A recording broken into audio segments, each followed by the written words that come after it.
127 na kaya yung iyo ng kana. Nakakulit ng kana si Boss Angelica kayo.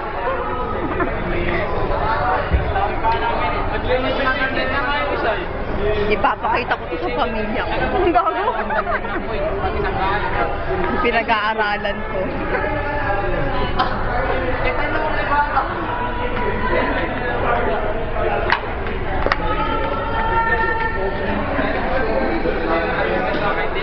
Ang linaw naman.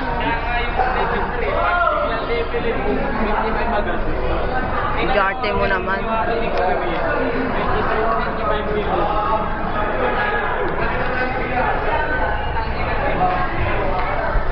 Inalo mo pa yung tamblon sa restaurant kasi 85 million. Tama yun, ang pagkakuha ni Maka eh. Wala, pinakamataas kaya sa resto ngayon, 85 million, tapos inyo 200 million.